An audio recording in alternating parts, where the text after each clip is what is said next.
ಪಶ್ಚಿಮ ಬಂಗಾಳದಲ್ಲಿ ಸತತ 4ನೇ ಬಾರಿಗೆ ಅಧಿಕಾರ ರಚನೆ ಮಾಡುವ ಕನಸು ಕಾಣುತ್ತಿದ್ದ ಮಮತಾ ಬ್ಯಾನರ್ಜಿಗೆ ಬಂಗಾಳದ ಜನತೆ ಶಾಕ್ ನೀಡಿದ್ದಾರೆ. ಪಶ್ಚಿಮ ಬಂಗಾಳ ವಿಧಾನಸಭಾ ಚುನಾವಣೆಯಲ್ಲಿ 100ಕ್ಕೂ ಅಧಿಕ ಸ್ಥಾನಗಳಲ್ಲಿ ಜಯಬೇರಿ ಬಾರಿಸುವ ಮೂಲಕ ಬಿಜೆಪಿ ಸರ್ಕಾರ ರಚನೆಯ ಅರ್ಹತೆಯನ್ನು ಪಡೆದುಕೊಂಡಿದೆ.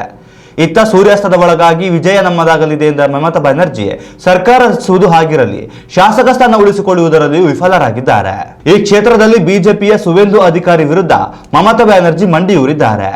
20ನೇ ಸುತ್ತಿನ ಎಣಿಕೆಯ ನಂತರ ಸುವೇಂದು 73,463 ಮತಗಳನ್ನು ಪಡೆದರೆ ಮಮತಾ ಬ್ಯಾನರ್ಜಿ 58,349 ಮತಗಳನ್ನು ಪಡೆದರು.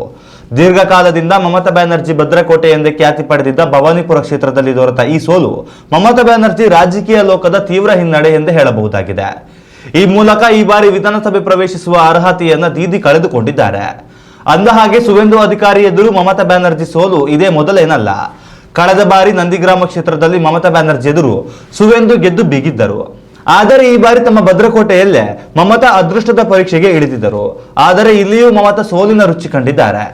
ಬಂಗಾಳದ ಕೇಸರಿಪಾಳ್ಯದ ಮೋಡಿಗೆ ಟಿಎಂಸಿ ಪಕ್ಷದ ಸರ್ಕಾರ ರಚನೆ ಕನಸು ನುಚ್ಚು ನೂರಾಗಿದೆ. ಉತ್ತಮ ಸಂಸ್ಕಾರಯುತ ಶಿಕ್ಷಣದೊಂದಿಗೆ VSS English medium CBSE school Udupi Muddur. ನರ್ಸರಿಯಿಂದ 10ನೇ ತರಗತಿವರೆಗೆ ಶಿಕ್ಷಣದ ಜೊತೆಗೆ 5ರಿಂದ 10ನೇ ತರಗತಿವರೆಗಿನ ವಿದ್ಯಾರ್ಥಿನಿಯರಿಗೆ ಉತ್ತಮ ಹಾಸ್ಟೆಲ್ ಸೌಲಭ್ಯವೂ ಇದೆ. ನಿಮ್ಮ ಮಕ್ಕಳ ಪ್ರವೇಶಾತಿಗಾಗಿ ಈ ಸಂಖ್ಯೆಗೆ ಕರೆ ಮಾಡಿ.